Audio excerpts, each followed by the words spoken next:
대학관이 화이자에 먹는 코로나 치료제 팩슬로비드를 처방전만 있으면 손쉽게 구입할 수 있도록 판매망을 확대하기로 했습니다.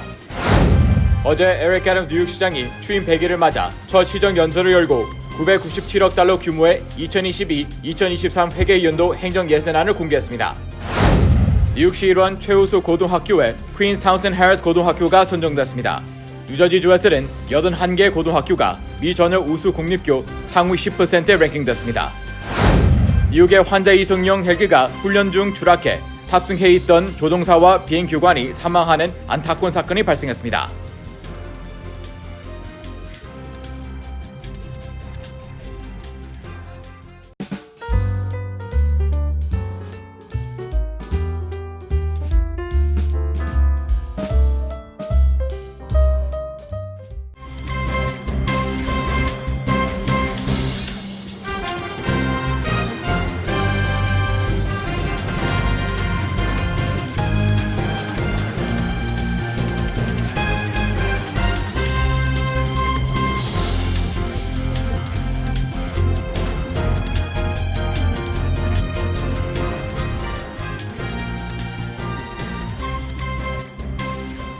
여러분 안녕하십니까?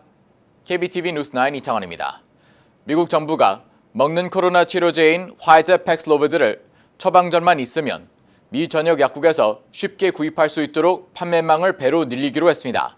대학관은 팩슬로비드의 공급 부족 사태를 해결하고 이번 주 미 전역의 약국 2만여 곳을 시작으로 다음 달 중순까지 전국 판매 약국을 4만 개까지 늘린다는 계획입니다. 첫 번째 소식 김은지 기자가 전합니다. AFP 통신에 따르면 미국 정부 고위 관계자는 현재 코로나19의 가장 효율적 치료제의 하나가 화이자가 개발한 팍스로비드라며 이 같은 계획을 26일 기자회견에서 밝혔습니다. 미국 정부는 알약 형태로 먹는 항바이러스제인 팍스로비드는 코로나19 감염자가 중증에 빠져 병원에 입원하거나 숨지는 위험을 90%까지 낮출 수 있다고 보고 있습니다. 정부 관계자는 이 알약 2천만 팩을 주문해 필요한 이들에게 충분히 공급할 수 있다며 구입처를 현재 2만 곳에서 다음 달 중순까지는 전국 판매 약국을 4만 개까지 늘린다는 계획을 밝혔습니다.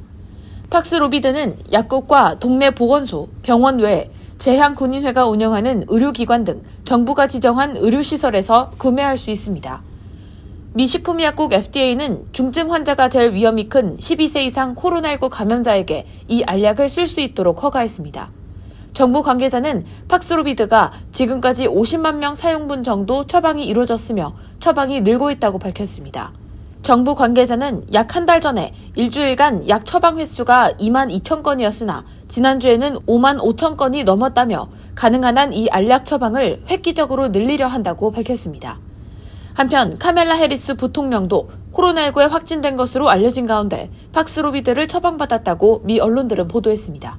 KBTV 뉴스 김은지입니다.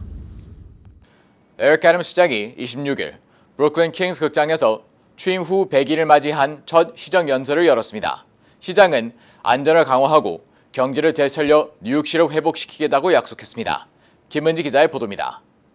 에릭 애덤스 시장은 뉴욕시 안전이 여전히 우려 가운데 있다고 인정하면서 거리를 걷거나 전철을 타는 것을 두려워하는 도시는 있을 수 없다며 치안 문제의 상당 부분을 할애해 대책을 설명했습니다. 이어 997억 달러 규모 2022-2023 회계연도 행정 예산안을 공개했습니다. 이는 현 회계연도 예산안 1,065억 달러 대비 6.4% 감소한 것이지만 지난 2월 공개했던 예비 행정 예산안 985억 달러에 비하면 소폭 늘었습니다. 첫째로 애덤스 시장은 공공안전이 경제 회복을 위한 전제 조건임을 명확히 하면서 총기 폭력 근절과 노숙자, 정신 이상자 문제 해결에 나선다고 밝혔습니다. 여기에 1억 7,100만 달러를 투입해 노숙자 문제 해결에 나서고 5,500만 달러를 투입해 행동건강 비상지원 대응 부서를 확대 운영하기로 했습니다. 현재 시행하고 있는 전철 안전계획과 총기폭력 해결을 위한 이웃안전팀에도 추가 예산이 지원됩니다. 둘째로 팬데믹 발생 후 2년이 경과했지만 아직까지 회복이 미진하다고 진단한 시장은 모든 뉴요커를 위한 공평하고 보편적인 회복을 추구하겠다고 전했습니다. 80만 명 이상이 수혜 대상이 될 근로소득제 공제 확대에 시 예산으로 2억 500만 달러를 지원합니다. 지난달 공개한 뉴욕시 경제회복 청사진을 바탕으로 분야별 예산이 책정됐습니다.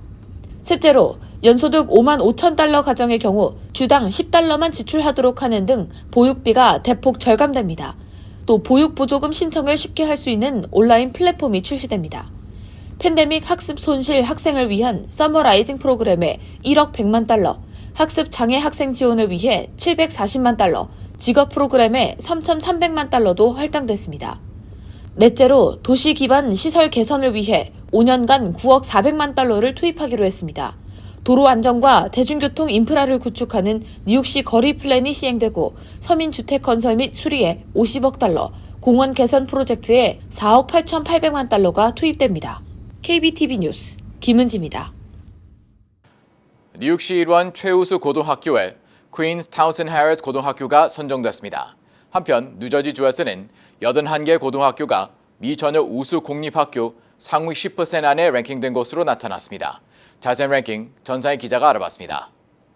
US 뉴스 앤드 월드 리포트가 발표한 2022년 전국 고등학교 랭킹에 따르면 전교생 1270명의 타운샌드 해리스 고교는 학생 전원이 최소 1개 과목의 AP 시험을 치른 것으로 나타났고 시험을 통과한 학생도 97%에 달하면서 대학 입학 준비 지수에서 98점을 받아 전년도에 이어 뉴욕시 일원 고교 랭킹 1위 자리를 지켰습니다. 전국 순위에서는 19위를 차지했습니다. 뉴욕시 일원 2위는 뉴저지주 미들섹스 카운티 스템고가 차지했습니다. 전국 순위로는 23위입니다. 3위로는 요크 칼리지 부속 퀸즈 과학고가 선정됐으며 지난해 전국 44위로 미끄러졌던 전통의 명문 스타이브슨 고교가 뉴욕시 일원 4위, 전국 36위까지 다시 순위가 올랐습니다.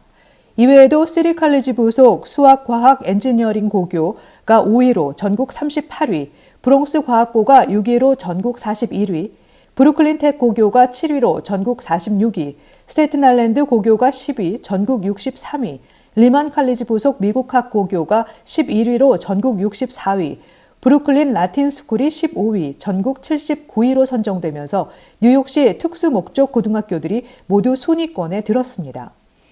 뉴저지주에서는 81개 고등학교가 미 전역 우수 공립학교 상위 10% 안에 랭크된 것으로 나타났습니다. 100위권 안에는 뉴저지 내 고등학교가 8개나 랭크됐고 과학과 기술 중심의 이른바 스템 학교 100위권 안에는 뉴저지 내 15개 학교가 선택됐습니다. 전국 과학기술고등학교 상위 100위 안에 뉴저지 내 과학기술고교는 15개 학교나 포함됐고 미 전역 일반 고등학교 상위 100위 안에서도 뉴저지 내 고등학교는 8개나 선택됐습니다. 한편 전국 최고의 고등학교로는 지난해에 이어 버지니아주 페어팩스 카운티의 토머스 제퍼슨 과학고가 뽑혔습니다. KBTV 뉴스 전상입니다. 업스테이트 뉴욕에서 환자 이송용 헬기가 추락해 2명이 숨졌습니다. 자세한 소식 김은지 기자가 알아봤습니다. NBC 뉴스에 따르면 헬기는 지난 26일 오후 1시쯤 훈련 비행 중 뉴욕주 제네시 카운티 엘바타운 인근에 추락했습니다. 사고 당시 헬기에 탑승한 환자는 없었습니다. 버펄로에 본사를 둔 머시 플라이트는 벨 429 헬기를 이용해 환자들을 병원으로 이송하는 비영리 회사입니다. 사고 헬기는 2개의 엔진이 장착돼 있으며 경납고가 있는 제네시 카운티 공항에서 3마일 떨어진 지점에서 추락했습니다.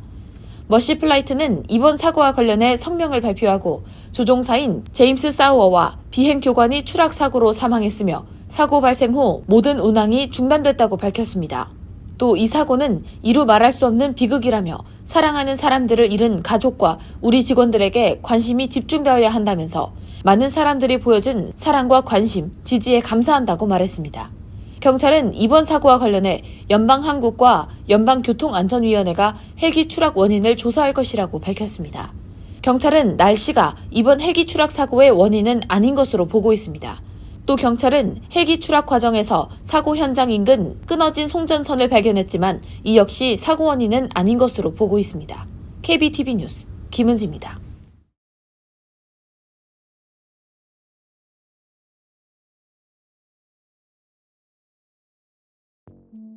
CNN 등 외신에 따르면 바이든 대통령은 성명을 통해 약물 범죄로 복역 중인 75명의 형량을 감형하고 비폭력 범죄로 유죄 판결을 받은 3명을 사면했다고 밝혔습니다. 취임 후 15개월 만에 처음입니다. 바이든 대통령이 사면할 대상 중에는 86세의 전직 비밀 경호국 요원이자 대통령 경호를 맡은 최초의 아프리카계 미국인 에이브러험 볼든 시니어가 포함됐습니다. 볼든은 비밀 경호국 문건 사본을 판매하려 한 혐의로 유죄 판결을 받았지만 검찰 측 증인들은 나중에 검찰의 요청에 따라 거짓말했다고 밝힌 바 있습니다. 또 다른 사면자는 휴스턴의 베티 조 보건스와 조지아의 덱스터 유진 잭슨입니다. 이번 사면에는 대통령의 측근이나 유명인은 포함되지 않은 것으로 알려졌습니다. 한 고위 행정부 관리는 이번 사면에 대해 우리의 사법제도를 개혁하고 인종적 불균형을 해소하겠다는 대통령의 약속을 반영한 것이라고 설명했습니다. 뉴욕 한국문화원은 뉴욕시 공원재단과 공동으로 오는 7월 10일 저녁 센트럴파크의 야외 메인 공연장인 서머스테이지에서 K-팝 특집 공연 코리아 가요제를 개최한다고 밝혔습니다. 한미 수교 140주년을 기념해 열리는 이 가요제에는 걸그룹 브레이브걸스, 보이그룹 골든차일드, 미 오클라호마 태생의 K-팝 솔로 가수 알렉사가 참가합니다. 올해로 3회째인 코리아 가요제는 뉴욕시 공원재단의 서머스테이지 공식 프로그램 중 하나로 진행됩니다. 1987년 처음 개최된 서머스테이지는 뉴욕을 대표하는 야외 공연 페스티벌로 매년 뉴욕시 전역의 공원에서 다양한 장르의 음악 공연을 마련합니다. 이번 코리아 가요제는 무료 선착순 입장 형식의 야외 공연으로 상세한 내용은 뉴욕 한국문화원 홈페이지와 페이스북, 인스타그램을 통해 확인할 수 있습니다. 톰 디나폴리 뉴욕주 감사원장이 MTA의 재정 상황을 분석한 보고서에 따르면 연방정부의 지원과 기대 이상의 세수로 인해 MTA의 올해 재정 상황은 비교적 양호한 편이지만 MTA가 처한 구조적인 수입과 비용의 격차, 그리고 팬데믹 이후 급감한 승객 회복에 대한 제대로 된 예측과 대응이 필요한 것으로 나타났습니다. MTA 측은 우선적으로 오는 2025년까지 예산 균형을 맞추기 위해 140억 달러에 달하는 연방 지원금을 활용할 방침입니다. 하지만 2026년부터는 적게 잡아도 연간 20억 달러의 적자가 불가피한 것으로 알려졌습니다. 결국 이 같은 재정 불균형은 전철, 버스, 통근열차의 운임 인상과 서비스 삭감, 유지 보수와 환경 개선 작업의 축소와 지연을 초래할 수 있습니다. 데나폴리 감사원장은 이 같은 예산 적자를 신규 부채와 부채 상환을 연계하는 식으로 메우는 것은 더 큰 문제를 초래할 것이라고 예상했습니다.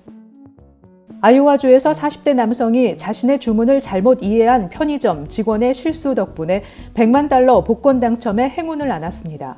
지역 매체에 따르면 아이오와주 남동부 소도시 웨스트 벌링턴에 사는 40세 조슈아 버스터는 최근 주 복권국에서 아이오와 메가밀리언 복권 당첨금 100만 달러를 수령했습니다.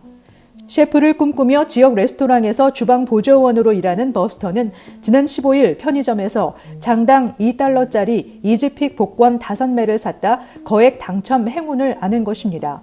버스터는 총 5게임이 종이 1장에 인쇄된 복권을 달라고 요구했는데 직원이 실수로 1게임짜리 복권을 인쇄했던 것입니다. 버스터는 연방정부에 24만 달러, 주정부에 5만 달러의 세금을 내고 나머지 71만 달러를 손에 쥐었습니다. 잠시 후 커뮤니티 브리핑을 전해드립니다.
이어서 환율과 증시 전해드립니다.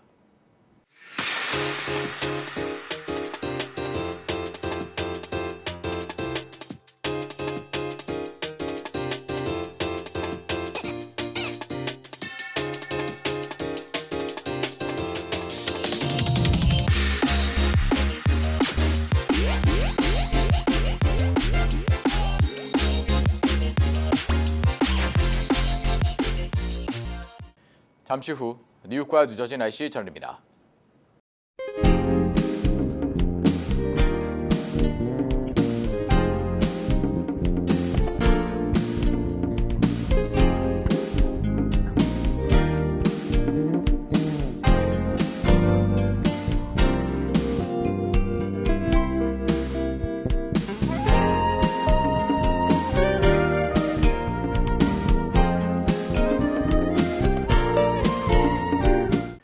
KBTV 뉴스9 마칩니다.